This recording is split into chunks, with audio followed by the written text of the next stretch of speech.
Olá, tudo bem com vocês? Espero que sim. Na nossa aula de hoje, nós vamos falar sobre o livro da Emília Ferreiro, o livro Reflexões sobre Alfabetização. Esse livro, ele é muito cobrado principalmente pela banca VUNESP. A banca VUNESP ama colocar questões deste livro da Emília Ferreiro em suas provas.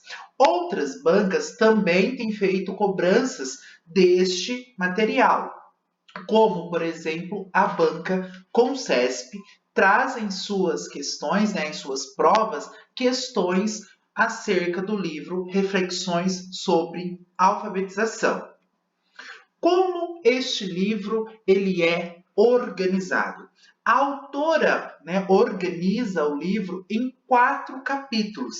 Nesses 4 capítulos, a autora vai fazendo as suas discussões acerca da representação da linguagem com relação ao processo de alfabetização, trazendo uma compreensão do sistema de escrita baseado nas escritas espontâneas e no processo de construção da escrita, do sistema de escrita pela criança, apresentando também aí para nós alguns processos de aquisição da língua escrita no contexto escolar e concluindo, finalizando a sua discussão acerca do espaço da leitura e da escrita na educação pré-escolar. Quando a autora escreveu esse livro, ao se referir de educação pré-escolar, ela está se referindo aí crianças na faixa etária de 5, 6 anos, principalmente de 6 anos, porque o momento que a autora escreve o livro era um momento ainda no qual a pré-escola era concluída aos 6 anos e a criança ingressava no ensino fundamental aos 7 anos. Então, quando a autora vem falar de educação pré-escolar, tem que tomar um certo cuidado, porque a faixa etária das crianças que foram, sujeitos da pesquisa da autora são crianças, numa faixa etária de 6 anos. Outro destaque aqui para o livro da autora. Nós temos que pensar que a Emília Ferreiro, ela foi orientanda do Piaget. A Emília Ferreiro, quem trouxe para o Brasil as ideias do Piaget, as ideias do construtivismo. Outro alerta muito importante: quando a autora traz as ideias do Piaget, as ideias do construtivismo para ser implementado na educação brasileira, em momento algum a autora diz que o processo de escrita, o processo de conhecimento, o processo de elaboração de conhecimento se dará de forma isolada, se dará de forma individual, colocando o sujeito sozinho para ele aprender por si só. Pelo contrário, é preciso fazer intervenções que levem o sujeito a refletir. Por isso que o livro é Reflexões, porque o sujeito precisa refletir sobre o sistema de escrita. O sujeito precisa refletir sobre o processo da aquisição de leitura e escrita. Qual é o objetivo do livro apresentado pela autora em 4 capítulos? Repensar a prática escolar da alfabetização, e aí ela vem fazer uma crítica muito ferrenha acerca dos métodos de alfabetização, acerca da cartilha, acerca dos processos de alfabetização que se dava antes das ideias que ela traz, antes das ideias da Anna Teberoski também, falando que esse processo tradicional de alfabetização da criança tem feito com que deixamos de lado o processo de construção do sistema de escrita e passamos simplesmente para um processo de codificação, quando na verdade nós precisamos ter um processo de representação da escrita. O conjunto do livro dela, nesses 4 capítulos, são 4 trabalhos que foram produzidos em momentos diferentes da carreira acadêmica e da Emília Ferreiro. Então, esse livro, Reflexões sobre Alfabetização, é um conjunto, uma coletânea de 4 trabalhos que ela produziu em momentos diferentes da sua carreira. tem o objetivo de contribuir para uma reflexão sobre a intervenção educativa alfabetizadora a partir dos novos dados oriundos das investigações, principalmente da investigação da psicogênese da escrita da criança.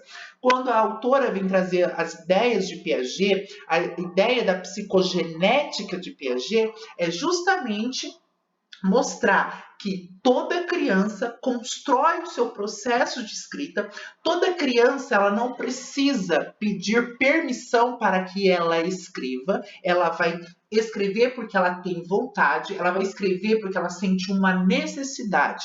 E essa necessidade, essa vontade será construída em sua mente num processo que vai fazer com que ela enxergue a importância da escrita e reflita sobre aquilo que ela está escrevendo, sobre aquilo que ela está produzindo enquanto conhecimento.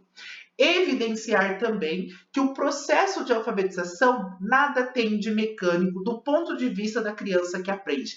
Para a criança, não é nada mecânico, pelo contrário, para a criança é um processo constante, contínuo, sistemático de construção do conhecimento. Partindo para as discussões de cada um dos capítulos, nós temos lá o capítulo 1, intitulado A Representação da Linguagem e o Processo de Alfabetização. A autora vem chamar as nossas atenções para dois polos do processo de aprendizagem. Quem são esses dois polos do processo de aprendizagem? Quem ensina e quem aprende. No caso aí, o sujeito professor e o sujeito aluno, né? Sujeito aí educando o professor e a criança. Entretanto, eu não posso desconsiderar um terceiro elemento da relação. Tem o sujeito que ensina, o sujeito que aprende, mas eu preciso levar em consideração um terceiro elemento que tem sido deixado de lado. Qual é esse terceiro elemento que tem sido deixado de lado? A natureza do objeto de conhecimento que vai envolver esta aprendizagem. Eu preciso conhecer qual é o objeto de conhecimento. E o objeto de conhecimento aí nada mais é do que a aquisição da leitura e a aquisição da escrita. É preciso ter uma tríade, um sistema de representação alfabético da linguagem, concepções, né, de quem aprende e quem ensina, que são concepções diferentes, tem sobre este objeto de conhecimento, que seria a aprendizagem, a aquisição da leitura e da escrita pela criança. A escrita, enquanto sistema de representação, ela pode ser considerada como uma representação da linguagem ou um código de transcrição gráfica das unidades sonoras. Então, eu tenho que tomar um certo cuidado, porque em determinado momento a escrita é vista como um sistema de representação. Em determinado momento, a escrita pode ser vista como um código de transcrição. A representação, ela vai fazer relações, né, entre os objetos, relações diversas, enquanto o código de transcrição é algo arbitrário, algo convencional, algo já posto, transmitido de geração em geração por outras pessoas. Então, a construção de qualquer sistema de representação vai envolver um processo de diferenciação dos elementos e relações reconhecidas no objeto a ser apresentado e uma seleção daqueles elementos e relações que serão retidos na representação. E aí eu tenho a distinção entre codificação e representação. O que seria codificação? Como eu disse, os elementos e as relações elas já estão postas, elas já estão pré-determinadas, elas são fixas, enquanto a representação, os elementos e as relações não estão pré-determinados. Essas representações se darão por meio das múltiplas relações que a criança vai fazer com o objeto, com as concepções de quem ensina e de quem aprende e com esse objeto do conhecimento. Logo, a invenção da escrita foi um processo histórico de construção de um sistema de representação e não um processo de codificação. Porque se fosse um processo de codificação, a escrita estaria acabada, pronta, posta. Pelo contrário, né? Constantemente fazemos relações, constantemente temos uma questão social, uma questão cultural, uma questão que envolve relações sociais, práticas sociais de leitura e escrita. Para cada momento histórico, para cada momento da sociedade, nós temos um tipo de representação da escrita, da fala, da linguagem. As escritas de tipo alfabético, tanto quanto as escritas silábicas, poderiam ser caracterizadas como sistemas de representação cujo intuito original e primordial é representar as diferenças entre os significantes. As escritas de tipo ideográfico poderiam ser caracterizadas como sistema de representação cuja intenção primeira é representar diferenças nos significados. O sistema alfabético ele vai incluir diferentes recursos ortográficos, ou seja, dentro do sistema alfabético eu tenho diversos componentes ideográficos. Já no sistema ideográfico, eu vou incluir componentes fonéticos, ou seja, dentro do sistema ideográfico, eu vou incluir componentes da fala, né, os fonemas. Ao conceber a escrita como um código de transcrição, o que seria esse código de transcrição? As relações já estão postas, as relações já estão pré-determinadas, que vai converter as unidades sonoras em unidades gráficas, coloca-se em primeiro plano a discriminação perceptiva nas modalidades envolvidas. Quais são elas? A visual e a auditiva.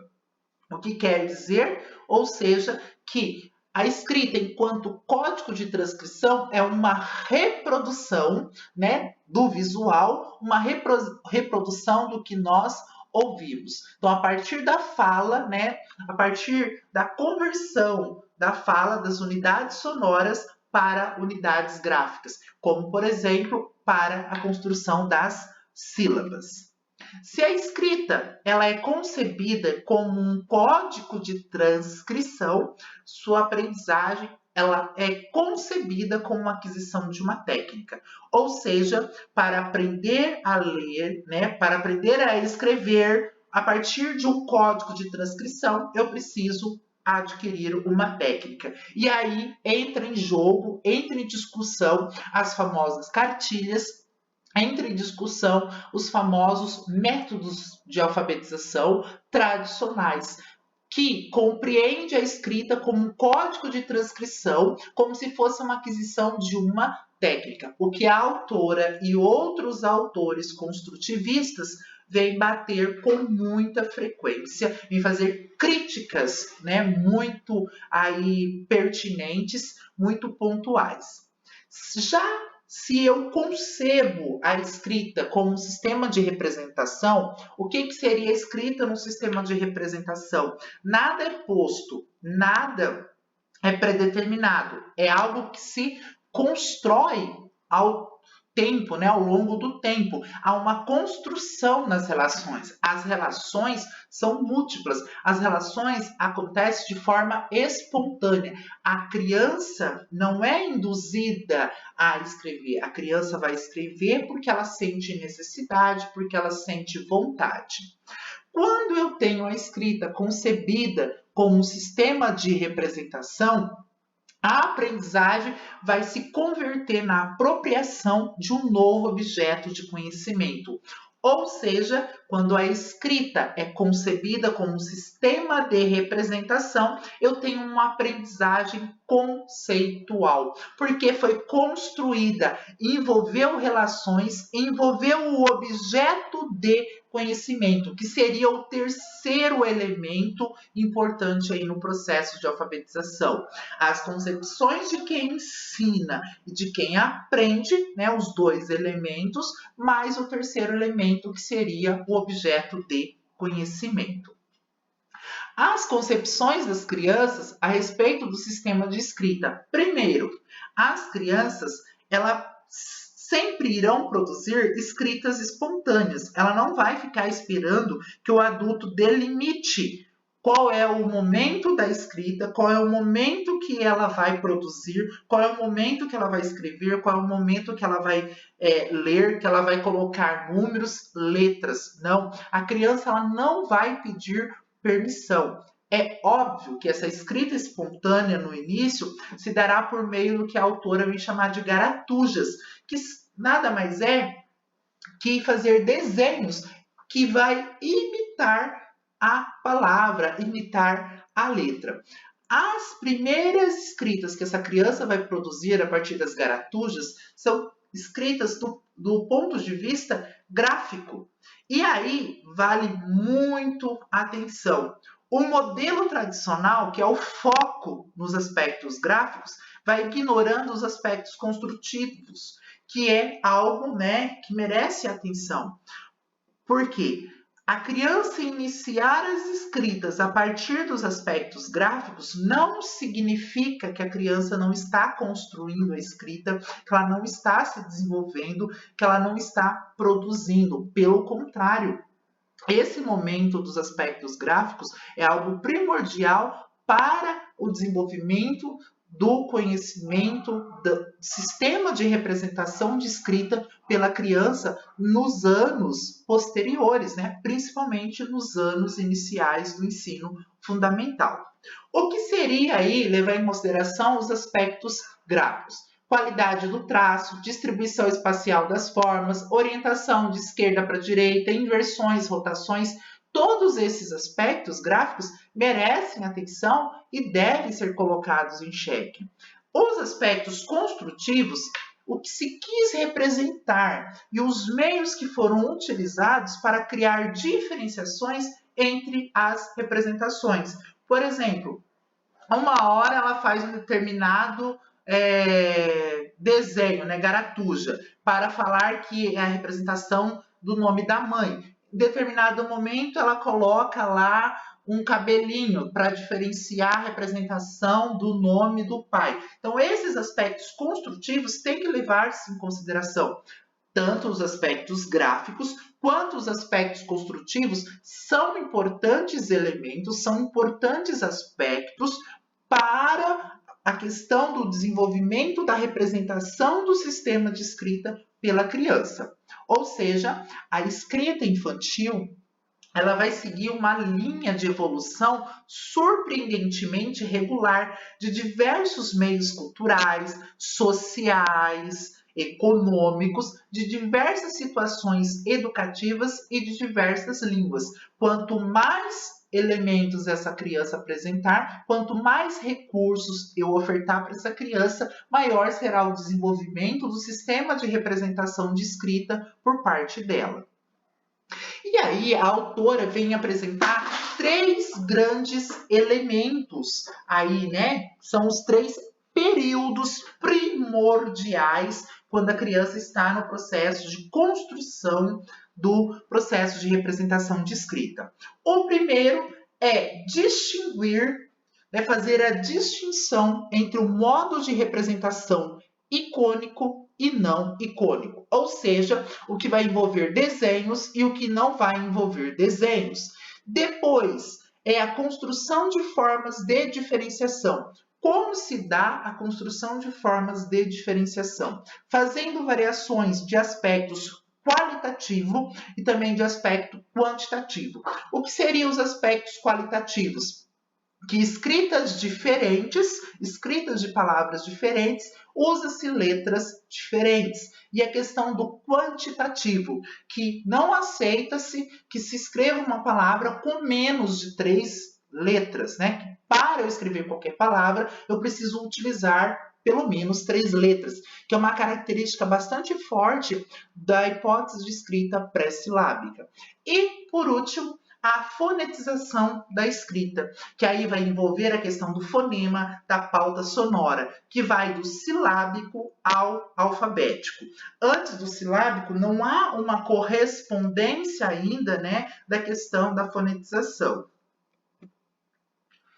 Tradicionalmente, as discussões sobre a prática alfabetizadora têm se centrado na polêmica sobre os métodos utilizados. Então, qual o melhor método para se alfabetizar? Método analítico versus método sintético. Partir da letra, depois junta-se letras para formar sílabas, palavras, frase e depois texto, ou partir do texto e destrinchando para a menor unidade, que seria a letra. Há uma grande discussão acerca de qual o método ideal, o método fonético ou o método global. Mas todos esses métodos desconsideram o mais importante, a concepção de quem aprende, a concepção de quem vai aprender a escrever, ou seja, a concepção das crianças sobre o sistema de escrita. O mais importante não é o método, qual método que eu vou usar. O método pouco importa aqui nas discussões que a autora tem levantado.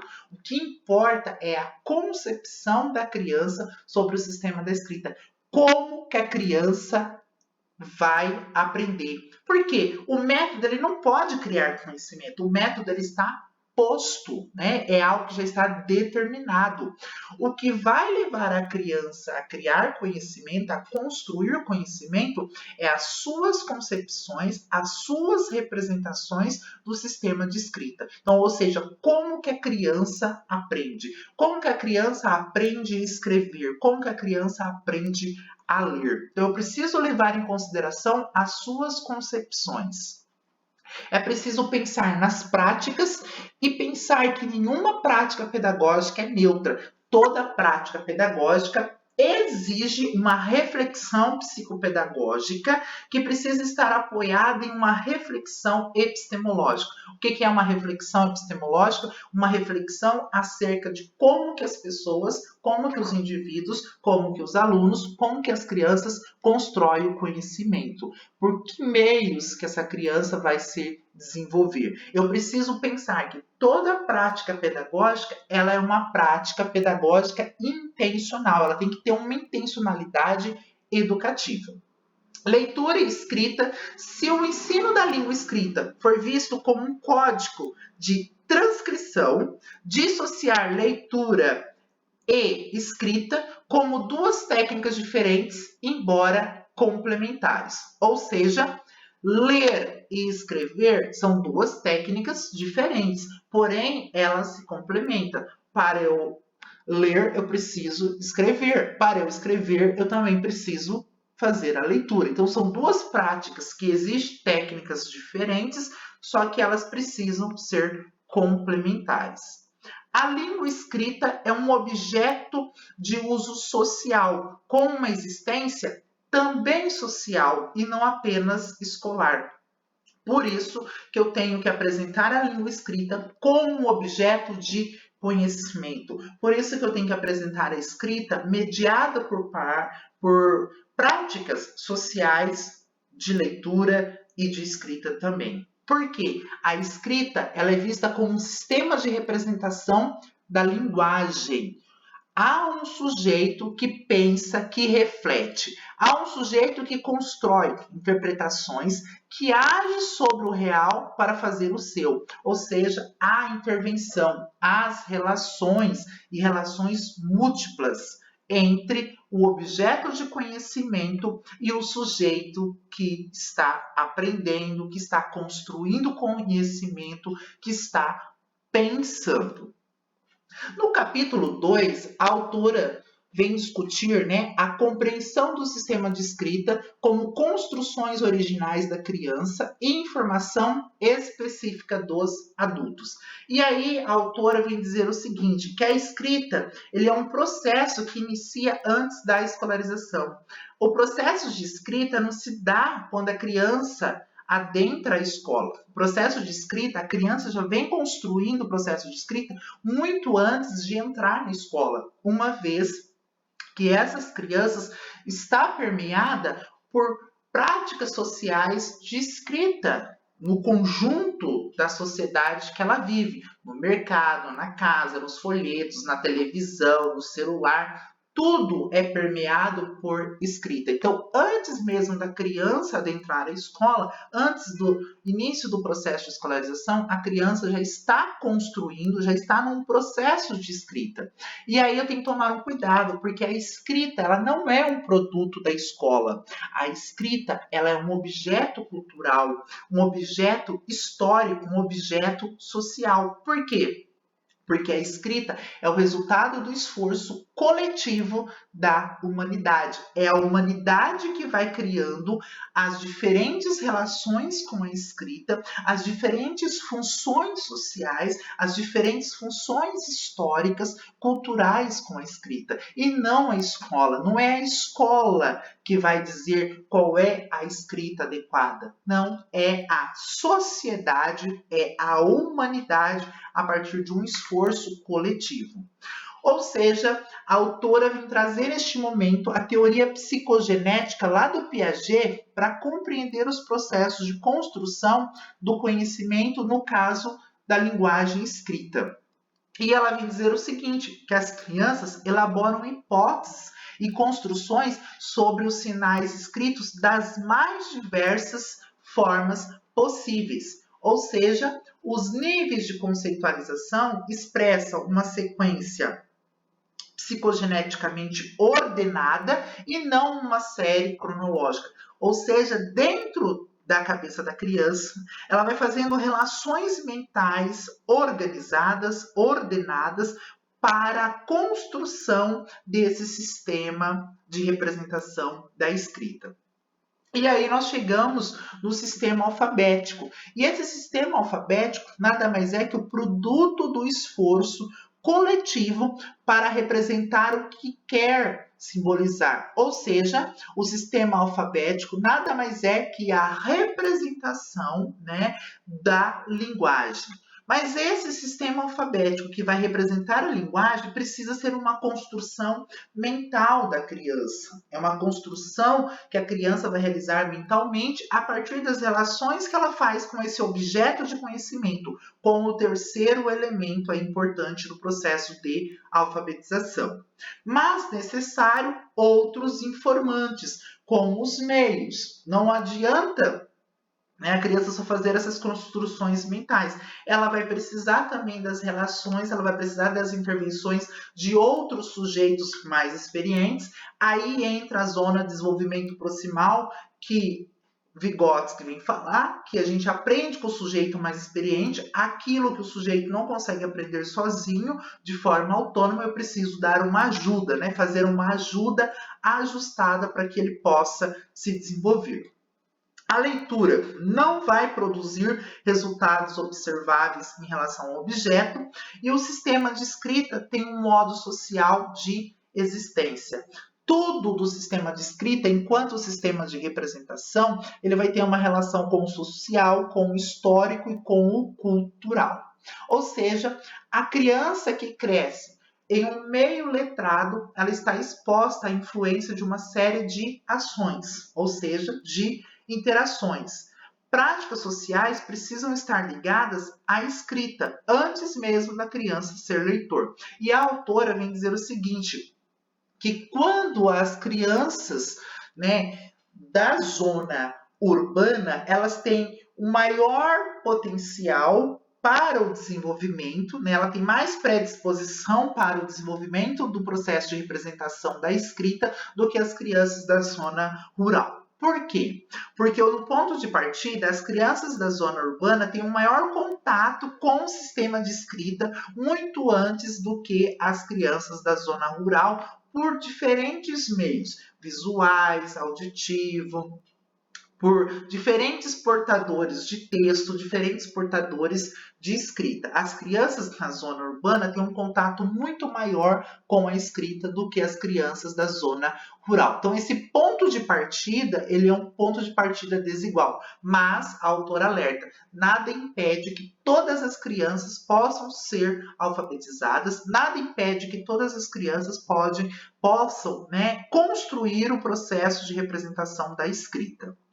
Lá no capítulo 3, a autora vem falar sobre os processos de aquisição da língua escrita no contexto escolar. E aí a autora vem alertar o seguinte, que o desenvolvimento da leitura e da escrita começa muito antes da escolarização, como eu já disse para vocês, uma vez que as crianças, desde que nascem, elas são construtoras do conhecimento, ou seja, a partir do momento que essa criança nasceu, ela já está construindo, elaborando conhecimento, testando hipóteses, apresentando relações, fazendo as tentativas de erro e acertos, ou seja, o desenvolvimento da leitura e da escrita vai envolver a construção de um novo objeto de conhecimento, ou seja, uma interação entre o sujeito e o objeto do conhecimento, ou seja, os elementos quem ensina e quem aprende e mais essa relação com o objeto do conhecimento, essa construção por meio das relações mentais, por meio da ajuda ajustada, por meio dos elementos que são importantes para a construção desse sistema de representação da escrita. A escrita silábica ela é o resultado de um dos esquemas mais importantes e complexos que se constrói durante o desenvolvimento da leitura e escrita. Por quê? Vai permitir à criança relacionar pela primeira vez a escrita à pauta sonora da palavra. Ou seja, para cada letra, uma sílaba. Tantas letras, tantas sílabas. Se aquela palavra tem 4 sílabas, a criança coloca 4 letras. Às vezes com correspondência sonora, às vezes sem correspondência sonora. Só a consideração conjunta do resultado e do processo vai permitir estabelecer interpretações significativas. Por isso que eu preciso fazer constantemente a sondagem da hipótese de escrita da criança, para que eu possa compreender, analisar o conjunto do resultado desse processo de escrita, desse processo de desenvolvimento da escrita que a criança está realizando. E aí a autora vem apresentar 4 tipos ordenados de escrita.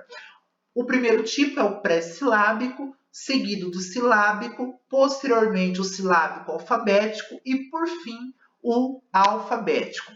Lá no final da nossa aula, eu vou destrinchar cada um desses 4 tipos ordenados de escrita e vou dar alguns exemplos para vocês. Os que fracassam na escola não são tão diferentes dos que nela têm sucesso. Para todos eles, o desenvolvimento da leitura escrita é um processo construtivo. Todo o processo de desenvolvimento da leitura e todo o processo de desenvolvimento da escrita é um processo construtivo, ou seja, a criança vai construir o conhecimento, a criança vai construir as relações, a criança vai construir o sistema de representação da criança. Então, não é um processo dado, um processo posto, um processo arbitrário, um processo convencional. Pelo contrário, dentro de um desenvolvimento de leitura e de escrita, tendo em vista que a escrita ele é um sistema de representação, eu vou pensar que é um processo construtivo. Por fim, lá no último capítulo, no capítulo 4, a autora vem falar sobre o espaço da leitura e da escrita lá na educação pré-escolar.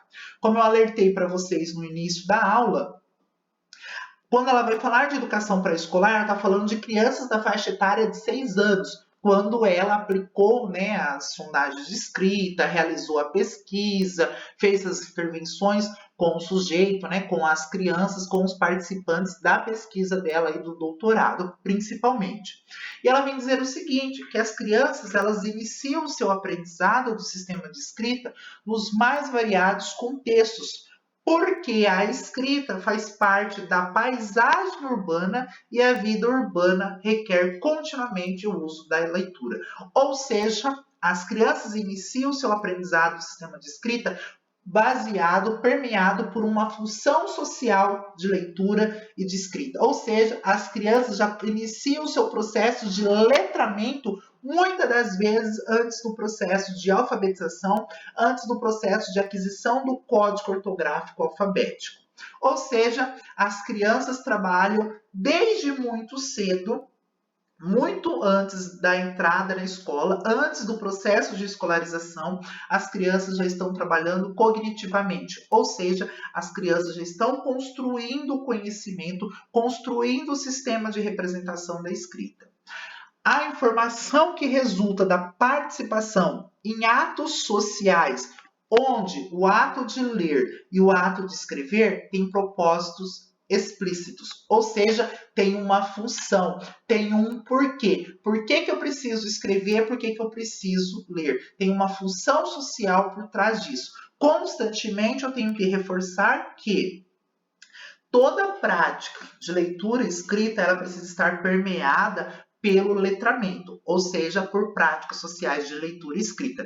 Não é Emília Ferreiro só que vai falar, Délia Lerner vai falar, Thelma Vaz vai falar, Dolls vai falar e muitos outros autores, né, da área de leitura e escrita também vai trazer essas ideias aí constantemente nos seus trabalhos. E por fim, a autora, né, aí a gente traz as fases de escrita baseado aí nos estudos da Emília Ferreira. O primeiro, né, elemento aí do processo de escrita, né, a primeira hipótese de escrita é o pré-silábico. Quais são aí, né, as principais características do pré-silábico? Primeiro, é aquela criança que ainda não compreende que há relação entre a fala e a escrita. Em determinados momentos, ela vai escrever imitando a escrita com letra manuscrita e realiza a sua leitura global. Ela usa um repertório restrito de letras, que na maioria das vezes são letras do seu nome.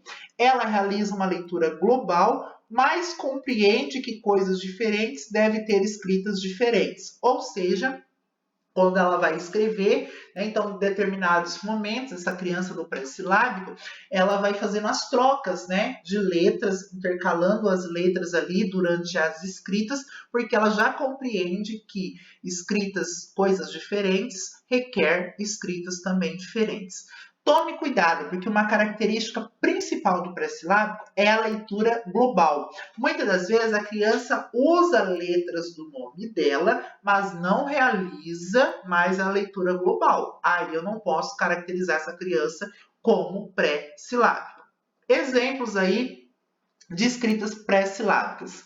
A primeira é aquela criança que faz leitura global e ela está imitando a letra manuscrita aí do adulto.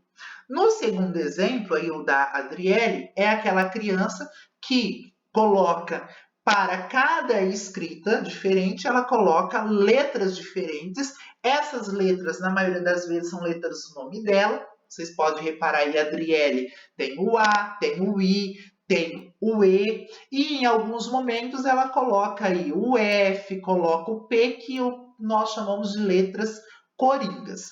Tá vendo que a leitura dela é uma leitura global, né? Esse tracinho embaixo aí da palavra significa que a criança fez a leitura global. Quando a professora perguntou, por exemplo, aí, a primeira palavra era mariposa, então ela leu de uma vez só, mariposa. Ela não foi fazendo leituras por pautas sonoras, né? Ela não teve a pausa por letras aí. Pelo contrário, ela fez uma leitura global. Já o terceiro exemplo aí, nós temos aquela outra característica do pré-silábico.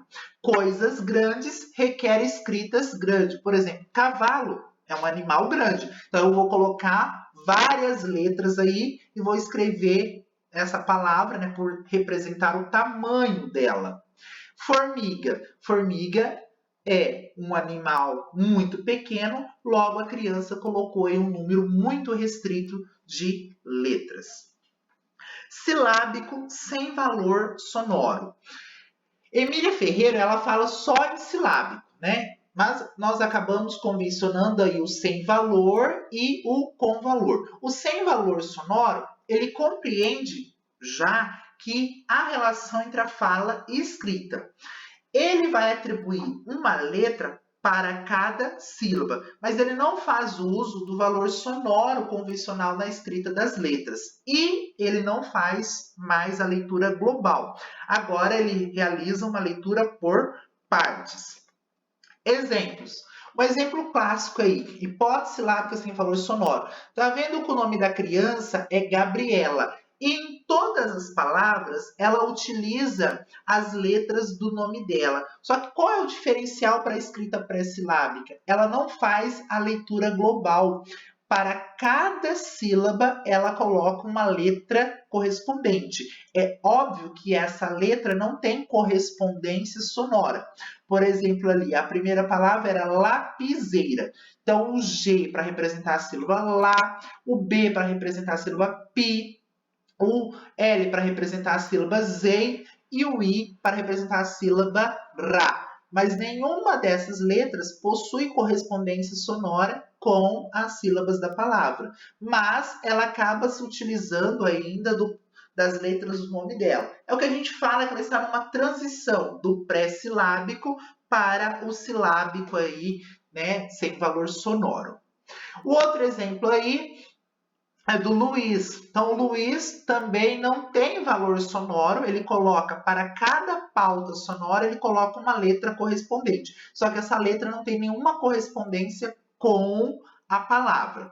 A Ana faz a mesma coisa, né? Ali no exemplo do cavalo, para cada sílaba, ela coloca uma letra. Ou seja, tantas sílabas, tantas letras. A quantidade de sílabas é correspondente à quantidade de letras que a criança coloca para representar a escrita.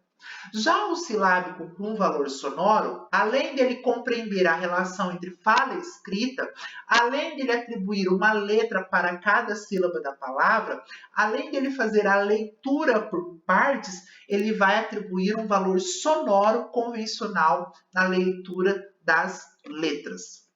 Por exemplo, eu tenho aí a palavra calendário.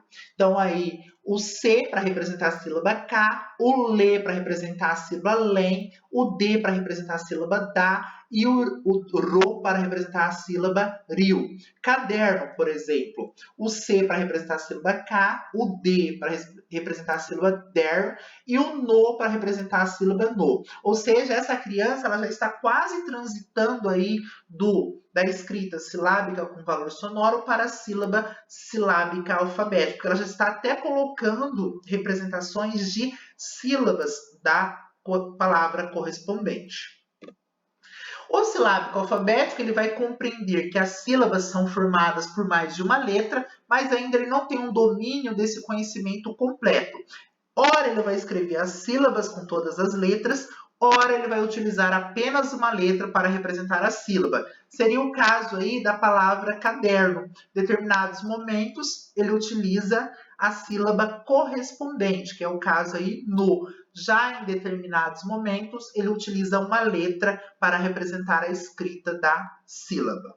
E o alfabético, ele não apresenta mais dúvidas em relação ao sistema da escrita, mas o alfabético ele vai apresentar erros ortográficos constantes. O alfabético, eu vou trabalhar a questão da ortografia com ele por meio aí principalmente da escrita já de textos. Exemplo de uma escrita silábica alfabética. Por exemplo, a palavra cavalo, que seria aí cavalo. Em determinados momentos, ele coloca uma letra para representar a sílaba correspondente, ou seja, tem um valor sonoro. Em determinados momentos, ele coloca a sílaba completa, por exemplo, o vá na primeira linha. Na segunda linha, ele já coloca todas correspondentes, só que o som, né, cavalo, ele acaba representando pela fala e não pela sílaba correspondente. Já exemplos de escrita alfabética, já são escritas alfabéticas bem avançadas, né? Não é mais uma lista, mas sim já produzindo um texto, produzindo aí uma escrita alfabética permeada já com uma prática social de leitura e escrita, que é o caso aí do bilhete para a mãe, né? Mãe, fui à feira e volto logo, um beijo, Pedro. Ele tem erros ortográficos, assim como o exemplo do Rodrigo, de 7 anos, ele também tem erros ortográficos, só que ele já compreende a lógica do sistema de escrita, né? A representação da escrita aí, do código de representação da escrita, essa criança, no caso as duas crianças, já possui aí algo já construído. Muito bem, pessoal. Chegamos ao fim de mais uma das nossas aulas aqui do curso. Agora você vai ter um simulado aí com questões de diversas bancas a respeito da temática trabalhada aqui na aula. Faça a revisão da aula, volte lá no começo, assiste novamente a aula, faça suas anotações na sua aula texto, elabore o seu leque aí, né, o seu mapa mental, as suas listas de palavras-chave e expressões-chave acerca do livro Reflexões sobre a Alfabetização, da Emília Ferreira. Eu aguardo vocês na correção do simulado ao vivo. Curso Prepara Mestre, quem se prepara, sai na frente.